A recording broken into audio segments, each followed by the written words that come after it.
Well, morning everyone. Thanks so much for joining us here. It's great to be here with Chris Bishop, the Minister of Transport, and a big thank you to Costa and the team from On Demand, who do driver licensing right from learners through to Class 4.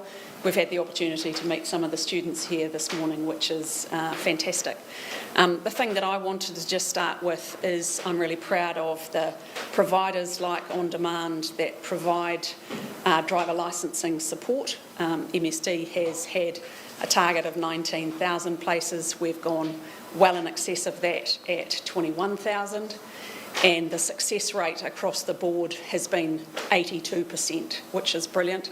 I do want to do just a shout out to On Demand, though. Their pass rate is 99%, wow. Which is a phenomenal result. And I think really, why is this important to us? Why is it important to me as the Minister for Social Development and Employment? We know that 70% of jobs require a driver's licence. And so it is really important that we provide assistance and support all the way through for people to get their driver's licence. And we've met a wide range of people here today who are in that process. So whether it's for them driving legally, we do know that if we can avoid a first contact with the justice system by somebody driving legally, that is fantastic. And in parts of rural New Zealand, actually it's really even more important for young people to get a driver's licence and to be able to connect within their community and take up the job opportunities. So for me, this is directly related to achieving our job seeker target, supporting more New Zealanders with their driver licence to help them get a job. So I'm going to pass over to Chris. Thank you very much, Louise, and thank you to Costa and the team here at On Demand. Today we're announcing the biggest change to the driver licence system since 2011. And as Louise says, we want to make it simpler and easier for people to get their driver's licence. And the changes we're announcing today are a package of changes that will make it easier and cheaper for people, particularly young people, to get their full driver's licence, which, as Louise says, is such a critical enabler of mobility and for jobs. And you would have seen a couple of young chaps downstairs who are, sitting their driver's licence so they can go to school, and also so that they can, seek work. And those are real life examples of why these changes that we're announcing are important. There's quite a lot of detail, so I just do want to run you through the major ones. There's a lot of people very interested in this. What we've done is come up with, I think, a package that creates the right mix of ease of access, but also protecting road safety, and obviously that is really important. That's the reason we have a driver's licence system, is ultimately to make sure that we have safe drivers on the road. The first key change is we are getting rid of the full licence practical test. So once this system comes into force, drivers will no longer need to sit a second practical test to move from their restricted to their full licence. This will save both time and money. So the status quo is you do your theory test, your learners, then you do one practical test to get your restricted, then you have to go and do a second practical test to get your full licence. Under the changes we're announcing today, that second test will be done away with, and people will spend a certain period of time on their restricted, and then will be able to apply for their full licence, but they won't have to sit a test. And there will also be a reduction in the fees, obviously, because we're not requiring people to go out and drive around and do that test in a practical way. We are an outlier in requiring a second practical test, so this brings New Zealand into line with comparable countries overseas. So in terms of the length of time people spend on their restricted, if you're under 25, the requirement will be 12 months. If you're older than 25, it will be 6 months before you can go and do your full. We are requiring a longer time spent on your learner's licence for people under 25s. So the status quo, what we have at the moment, is 6 months on your learners before you can go and sit your restricted. We will be increasing that to 12 months for under 25s, and the reason for that is that 16 to 24-year-olds in New Zealand have more than twice the rate of road deaths than those aged over the age of 25. But there will be options to reduce that time period. So as I say, if you're on your learners, the new default will be 12 months. It's currently 6, it will be 12 months, but there'll be options to reduce that down to 6 months for under 25s. either by recording practice hours, supervised practice hours, or by completing an approved practical driving course. So young people under the age of 25 will be able to go and do a approved practical course. The courses will be approved by the Director of Land Transport, which is an independent regulator inside the Transport Agency, and they will also be setting the rules around how the supervised hours will work as well. This is what happens in other countries. There's a range obviously in other countries, but one very common thing is supervised practical hours. So that could be your parents, or it could be an older person who's had their licence for a decent period of time. You can go out and, in the same way that many young kids still learn to drive these days with your parents, they could be supervised practice hours that will reduce the time period spent on your learners back down to 6 months. The restricted period, as I say, will be 12 months for under 25s and 6 months for over 25, and we're getting rid of the what's currently there, which is the option to do a defensive driving course. So there's a range of things in the status quo, what we have right now. For ease of simplicity, we are getting rid of that ability. It's a default of 12 months for under 25s and 6 months for over 25s. We are also creating a system where if you are on your restricted and you get demerits, so for speeding offences for example, then it pushes out the length of time you have to stay on your restricted by 6 months. And I think that's fair.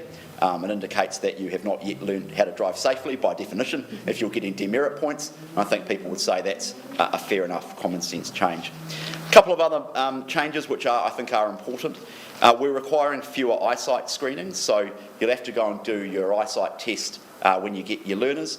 Other than that, just when you renew your licence, you won't have to go and do it. At the moment, people have to go and do an eyesight test on their learners, and they do it again for their practical, and then they have to do it again for their full, so we're just getting rid of that. And also expanding the zero alcohol rule. So the new rule will be, and we have to legislate for this, learner and restricted drivers, regardless of age, will be subject to a zero alcohol limit. And that's because even small amounts of alcohol result in increased crash risk, particularly affects inexperienced drivers. So that combination of inexperience and alcohol, it's a fatal mix, and so we think that's a common sense change. Finally, we're also ensuring stronger oversight of training providers. NZTA will gain new powers to monitor and suspend driver training course providers. Taken together, these changes will make it cheaper and easier to get a full driver's licence. So, under the current system, the total cost of getting a Class 1 car licence is $362.50. Under the new system, the total cost will be $282.50, so saving of $80. And the bulk of that is in the reduction in the full licence fee, which is declining quite considerably as a result of not requiring that second practical test. As I think people will know, we consulted on this last year. There were thousands of submissions, including from major important stakeholders like the AA and others. We analysed those submissions and thought about this quite carefully. This has gone through quite a robust process. This affects many millions of New Zealanders. Obviously, we wanted to take the time to get it right, and it's not something that you do every year. So as I say, it's the most significant change to the system since 2011, which was the last time we did that, and of course raised the learner licence age up to 16. I think this strikes the right balance between cost efficiency and safety. The new system will take effect on the 25th of January 2027. That's the go live date, and over the course of between now and next January, there'll be a range of things coming out, including updated tests, materials, the rules around supervised practice hours, approved driving instructions and instructors and things like that. So, happy to take your questions. Thank you very much. So it's going to be cheaper to get your licence overall. How is the government going to afford that, and how much will it cost? Well, there's a reduction in the cost as well, obviously. So, by not requiring that second practical test, all the instructors who have to go out and the assessors and the testers. So there is a reduction in the cost. It's mainly the practical test, but it's also the not requiring the eyesight test. All of those things have a cost to them, which has to be itemised and accounted for. So, overall the reduction is $80 for your full, and we publish the data, publish the numbers which show you, at each stage what the amount will be. But do you know what the cost to the government might be? I mean, all of these things are run on a cost recovery basis. NZTA runs a series of accounts for all the different licensing and all the different things that are done under licence by NZTA. And NZTA has a range of accounts that run all of that stuff. So the general rule is cost recovery. There's overs and unders over time, and there's a complicated formula and discussions around all of that. But for this announcement from January 2027, that will be the cost. We're always looking for efficiencies, but that's the cost as it is at the moment. Yeah, we've heard stories about people having to wait months to sit their tests. Yeah.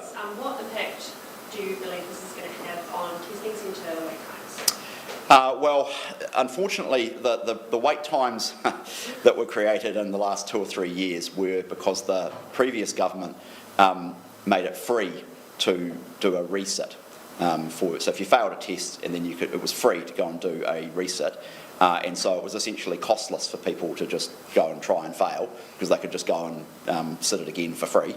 So unsurprisingly, people flooded the testing centres knowing that it was essentially cost-free to have to go and do it again, other than their own time, obviously, which is a factor. But in terms of money, it was costless for them anyway, not costless for the government. And that flooded testing centres with demand. So we have made changes to that, and now the system is much better than it was. The effect of these changes, I think, will make it easier generally, because we're not requiring that second practical test, and there'll be businesses and the providers will have there'll be different arrangements around that, which will come in due course, and that's partly why it's a year or so to implement. Yeah, will there be any impact on staff at those testing centres, or driving instructors having essentially less work to do? Possibly. I mean, let's wait and see. We don't create systems in order to, the centre of the system we create has got to be for the millions of users of the system, and so there'll probably be a range of changes. So for example, there will probably be a market that develops in approved practical driving courses, because one of the ways in which you can reduce down your time on your learners, if you're under 25, from 12 months to 6 months, is to go and do an approved driver course. Now, we haven't set those courses yet, and there will be a range of providers that are active in this space already that may well want to offer those courses. That will happen over the course of the next year or so. So, we'll be creating some work and creating some jobs, and there'll be other, operational employment changes probably as a result as well. What's the rationale behind not making that mandatory for everyone? You're only making people do those hours to reduce the time down. Why not have that across the board as the AA suggested? Well, we think we've tried to calibrate the changes we've made to the risk profile of drivers. So the reality is younger drivers are just riskier on the roads, and I think people kind of intuitively understand that. And so the changes we've made are calibrated towards that risk profile, and making sure that essentially what we're doing is we're shifting the assessment and shifting the work that's required to get your licence away from where you know how to drive and it's just about getting the test or getting the assessment done, and shifting it down towards the bit where it makes the biggest difference, which is when you're initially learning how to drive.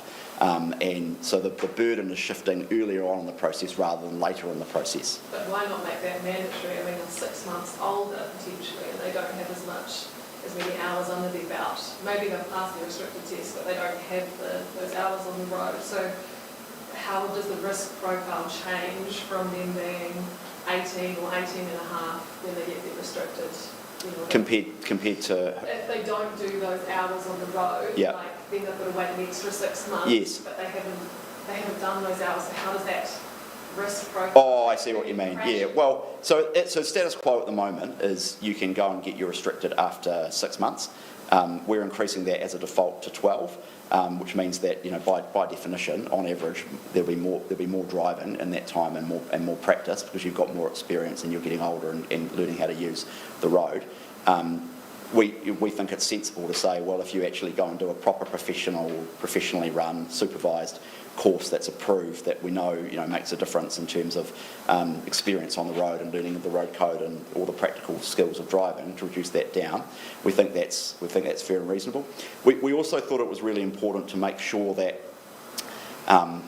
you could get your full licence by the time you're 18. Under this new system, assuming you got your driver's licence on day one of your birthday, very, very nice birthday present, you could get your learners at 16, you could get your restricted at 17, and you could get your full licence at 18. And that's because, 18, a lot of kids leaving school or going to uni, going into the workforce, going to a poly or into a trade. Driver's licences are important, and we think that connection between being 18 and adulthood and often entering the workforce or entering further study, the ability to have a driver's licence at that age is really important, particularly in rural areas, I have to say. Really important in our rural areas, regional and provincial New Zealand. So we wanted to keep that connection between 18 and having your full driver's licence, and the system we're announcing today allows that to take place, but it strengthens the safety requirements earlier on in the process. Are there still those same restrictions on drivers who are on their restricted? For example, if they can only drive alone in between certain hours? Yes. Yes. No, we're not changing that. Yep. And how confident are you that these changes aren't going to mean there's an increase in accidents involving new drivers? Well, we've taken advice on this from the Ministry of Transport and officials on the way through, and we think this is a balanced package, as I say, that strikes the right balance between ease of access and also ensures safety outcomes.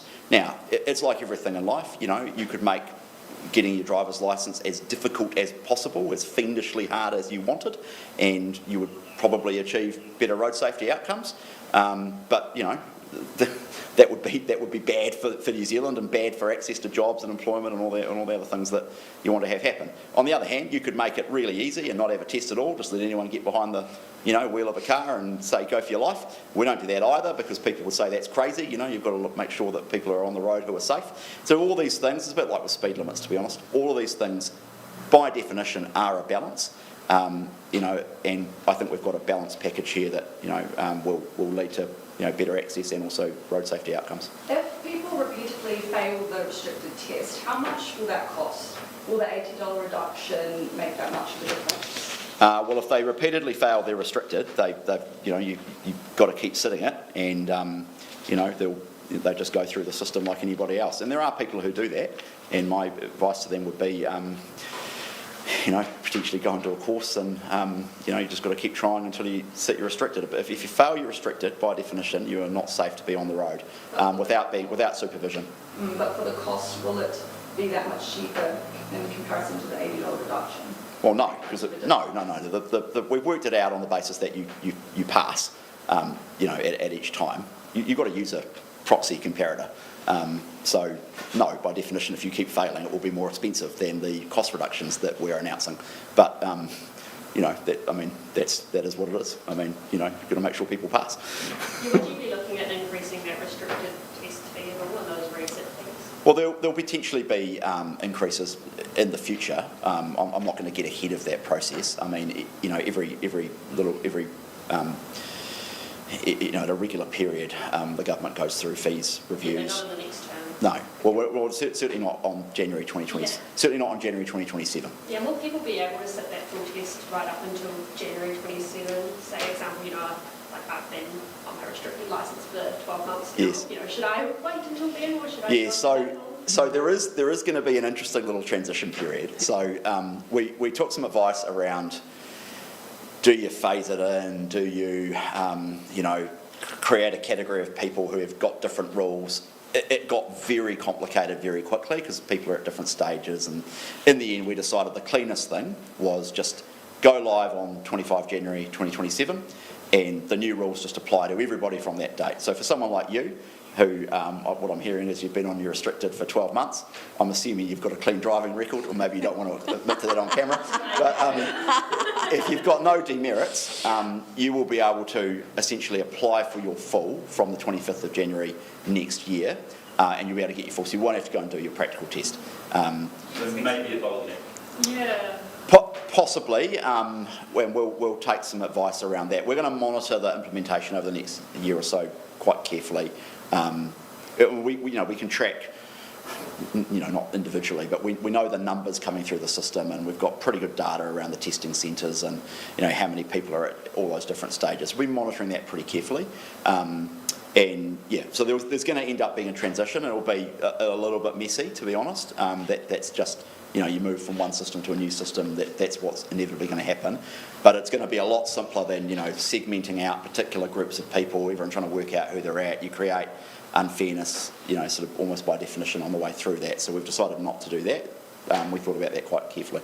And it's still better than doing a second test. Right, so would you recommend I wait? Well, I don't want to... We're not going to provide We're not going to provide advice on individuals. You might have a job that requires a full licence, I don't know. It's up to that individual. It'll be up for the individuals. And locally as well, I mean, we've been hearing people say that the tests seem to have gotten harder. I mean, there's no, data behind it necessarily to back that up, but is that something that you've heard in terms of advice? You get anecdotal feedback from young people. There's all sorts of stuff goes around the place, around the easiest place to pass your full, and there's some parts of the country a bit easier than others. I don't know who knows how true that is. Go to so and so testing centre because the course they do's easier than the one somewhere else where you've got to go up and down a roundabout and all these sorts of things. So, look, the New Zealand's different, the geography's different, and you're going to get variation. The test hasn't got harder, but obviously interpretation is a matter of degree to some extent. So you do hear all these stories. What I will say is, particularly for teenagers and young people that I talk to in the hut, and I'm sure it's the same for Louise's electorate, very big electorate, it is really anxiety-inducing sitting that full test. I mean, for a lot of young people, they're actually pretty good drivers after they've had a decent amount of time when they're restricted. They know how to drive, and they're pretty good drivers, often frankly better than some adults who've had their licence for 30 years. And just a couple of minor mistakes, often quite minor, means that they fail, and then they've got to go back and sit it again. And it's costly for starters, particularly when you're a teenager with that sort of money, and the time off school and work and study and all the rest. So I know a lot of young people really worry about sitting their full. Now that's not the main reason we've done it, but I think there'll be a lot of young people out there today saying, good stuff, this is great, get on with it. And sorry, you mentioned that you're going to give NZTA powers to suspend certain providers. Is there any concerns that you've seen coming up that's led to that decision? Well, obviously you've seen in the last few months or so some of the concerns around the fraud that has taken place in some areas that I don't want to speak about today because it's subject to an investigation, obviously, but you'll have seen that. And I just think, given we were making these changes anyway, it's a chance to kind of update our supervision of these of the courses. There's no particular concerns beyond some of the stuff that's been in the media and is subject to investigation. So just a chance to, it's a bit like the eyesight tests and the zero alcohol rules. If you're going to do it as part of a package, do it basically all at the same time. I'm interested in this, getting your parents or older brother or sister to, comp up your hours. Do these people have to register and what? Because you could get Tom from down the road to do it, that could be a little side hustle for Tom. So how are you ensuring that, you've got boundaries in place? Yeah, the Director of Land Transport will be publishing rules and guidance around how that works over the course of the next year or so. So that'll be an independent decision of him. The safety regulation is largely done independently of the government and ministers by the Director of Land Transport. It's an independent officer inside NZTA, so they'll be setting rules, but what I can say is there'll be really clear requirements and rules around what that supervision means. It may be a statutory declaration that people have to sign, which is a legal document. There's apps you can use that track, how many hours you're doing and things like that, and where you're going. That technology exists now. Look, I'm not going to get ahead of that, but that just gives you a bit of an indicator as to how things might look. Cool. To wrap this up, folks, can we just do one more question? Thank you. Just going back to my first question. So, just for clarity. Will there be a funding shortfall that the NZTA has to deal with now because there's not that the second practical test? Not right now. Okay. Yeah. And do you mind if I just ask a question on another topic? Sure. The Federated Farmers have released a statement saying that they've uncovered in the new RMA documents a stealth water tax Yeah. Are you able to address that? I think that's a stretch and an overstatement. This is complicated, but the new RMA provides the ability for the government to turn on, in the future, if the government decided to do that, market-based mechanisms for allocation of natural resources. Now, there's basically no policy work has been done on that, and we are way away from getting anywhere near anything like that. But it was one of the recommendations of the expert panel was to allow that to be part of the new system in the future if the government wished to do it, and so that's what the bills contain. So I think they're huge respect for fed farmers, obviously, but I think it's a bit of an overstretch from what they're saying. And I think that they're making a submission. In fact, I'm sure they're making a submission to the Select Committee, and we'll be thrashing out those sort of issues at the Select Committee. As I said right from day one, from introducing the bills that come out of the Select Committee will be different to what goes into the Select Committee, which is precisely why we're having a really thorough Select Committee process and an extended time frame for submissions. And then the committee will be doing a lot of work in the next few months, and I look forward to seeing what they come up with. So there's a chance you might remove that? Yeah, as I say, there's a chance we may remove it. We just want to thresh out the issues, and I'm sure Feds will be part of that discussion. Cool. Thank you. Thanks very much.